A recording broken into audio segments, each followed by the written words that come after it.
Hey guys, this is Vanessa. Nice to see you again. I want to introduce my favorite character to you, which is Jae Hwa. By the way, this is Jae Hwa's symbol. It's a butterfly. I thought it was a pretty symbol for him, because Jae Hwa can fly. It's his gift. It can symbolize so many things: freedom, happiness, innocence, and yeah, I think it fits perfectly to him. Junho, who is called the Emperor, and in English, Emperor is a purple, pretty butterfly. And it's also linked to my name, which is Vanessa, and he's my favorite character, so I had to find some sort of connection. I'm that kind of person. He's also often represented by the sky in the story. I will always mention sky in a combination with him. It will also be more apparent. It will be more apparent for Korean people when the Korean version is out, or people who can speak Korean, who know some words in Korean, that my winks at sky are sometimes in names and such, in Korean names. I also use 2PM songs as chapter names. Partially, not all of them, of course. It's impossible. But sometimes I use such phrases like "back to square one." That will be said in book 3. In English, of course, it will be more apparent then. I love this character and how he inspired me, yes, of course. There was this one character, I knew what he was gonna be. I knew what Jae Hwa was going to be. What he was going to be for the main character, what he was going to be in general. I knew what Jae Hwa was going to be. But I had no face in my head. I need to have a face in my head. And it's impossible. It's really, for every character, I need a face in my head. And I didn't have any for this character. I was thinking so hard about this. I was thinking like, oh my god, I can't figure out who the hell would fit in this divine, awesome character role. And then I was, one day when I was thinking about what this guy looked like and his mannerisms, his habits, it was just when I started watching the 2PM show, and then I saw a wallpaper actually of Taekyeon and Junho that someone has put for me onto the computer, and I was looking at it, thinking about the character, looking at it. It's like, oh my god, he's right in front of me. This is Jae Hwa. He was immediately Jae Hwa. And suddenly I had a flow of ideas, and it was so easy to write. It was so easy to write Jae Hwa ever since I saw that wallpaper. It is silly, but that's the way it is. It was just the wallpaper I was looking at. He's a very disciplined person. He is ambitious. He is a strong character who he has his vulnerabilities, but he doesn't show them. He doesn't like showing them. And yeah, he pretty much only cares about one thing, and he focuses on it, and when he focuses on something, he doesn't lose it. You know? Like, Oria is kind of his task, his job, what he feels responsible for. But you'll know why. I'm not gonna spoil why. It's so exciting to see all your reactions. He also cares about friendship and honesty. And he is basically a really, really good guy, you know, but he's pretty badass. because he can fight with those kali sticks. They really have some martial arts moments that are going to be amazing. He has to face many difficult things in his life.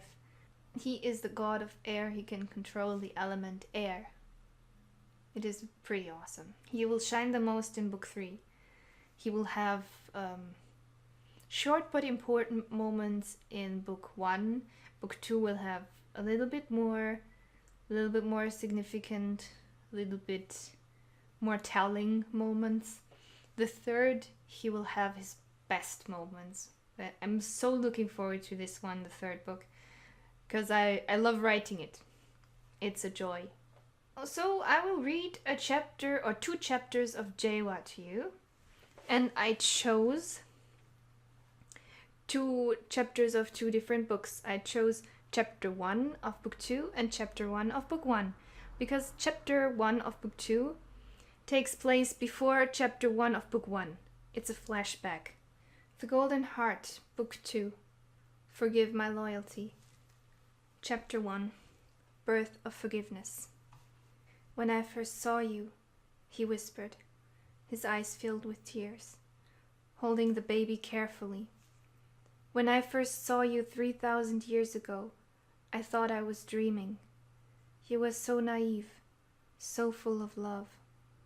He let the little girl grab his finger and smiled, while their souls were carefully touching one another. You see how similar our souls are? Both were of a strong violet, his a bit darker than hers. It's a miracle. I never believed I'd see you again. Jae Hwa shuddered when he noticed steps from the hall. They were approaching. There was no escape, unless one had Jae Hwa's talisman that allowed him to conquer the skies. Jae Hwa could fly, a very useful gift, especially in situations like these. The god of air determinedly walked toward the window, pressing the child gently but firmly against his chest. Don't worry, little one. I'll protect you. Jae Hwa's pulse was speeding, but short before he left the ground, a wall of ice appeared in his way. He turned around quickly not to crash it with the infant. His shoulder hit the obstacle hard. Jae Hwa grimaced in pain, going to his knees. Why are you in denial? The loud and strong voice was Imber's, the god of water, who had also created the wall of ice. With him, the rest of the gods entered the room. Please, don't! Not her! Jae Hwa begged him.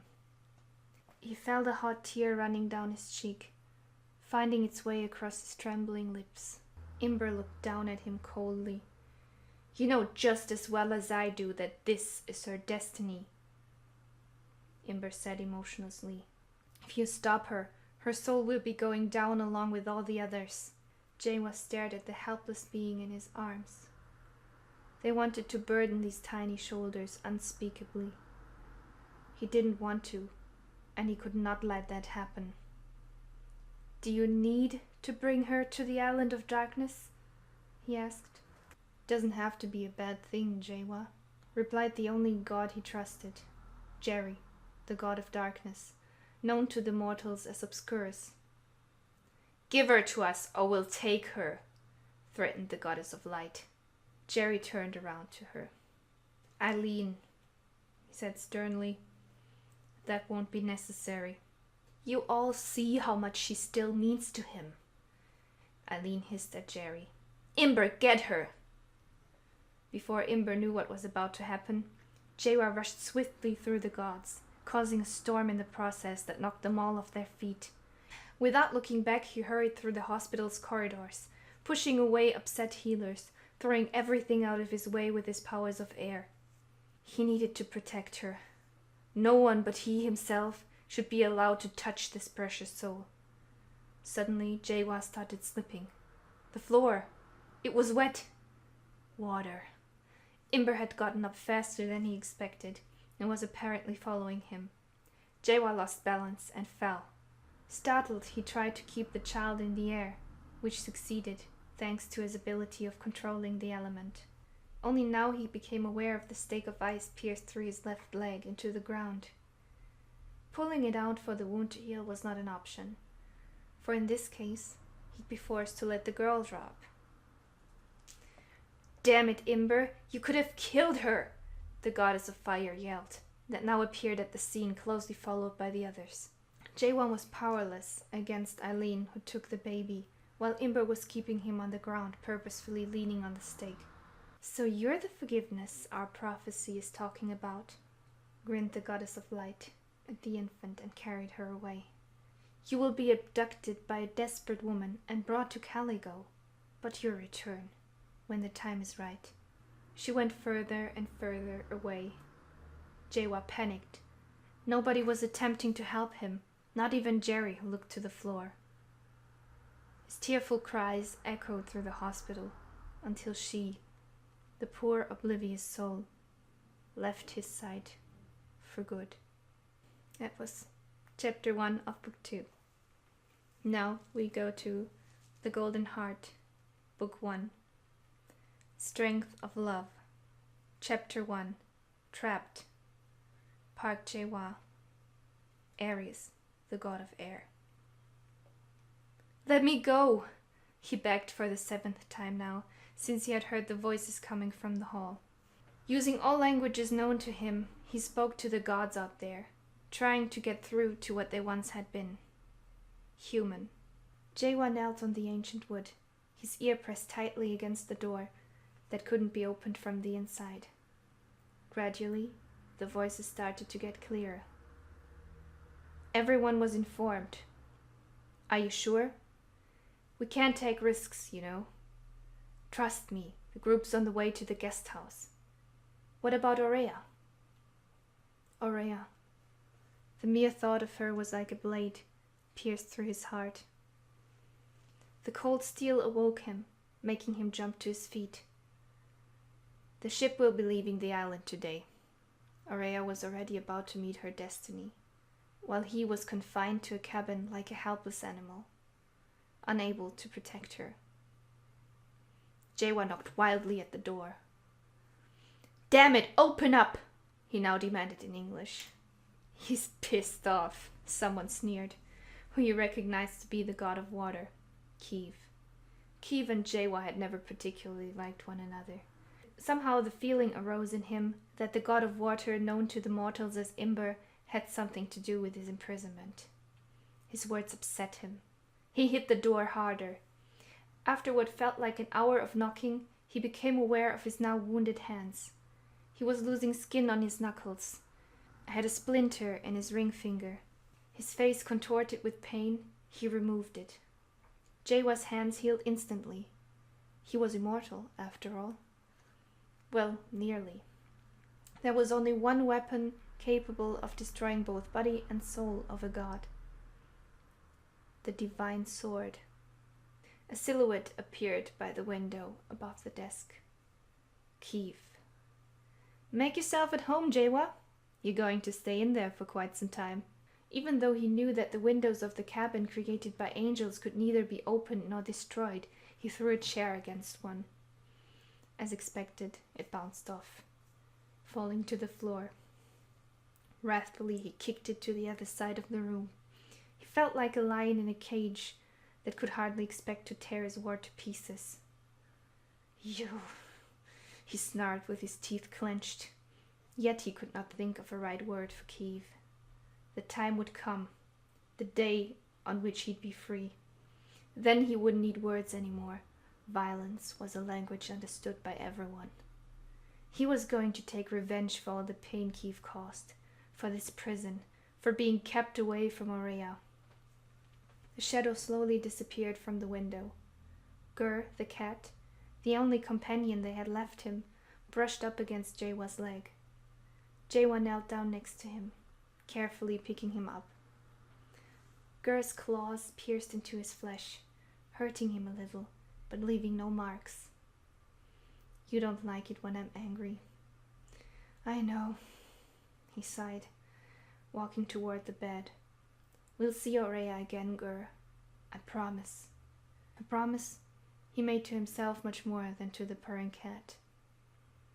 I need to see her again. Well, that was my first 2 chapters of Jae Hwa. I hope you like it. The first 2 that I read out loud. I mean, it's not the first 2 ever. It's hope you liked it. I hope you enjoyed it, and if you did, of course, give me a like. Be nice. If you would subscribe, would be nice. If you would comment down below if you have any questions about the character, do so. See you then. Love you guys. Bye. See ya.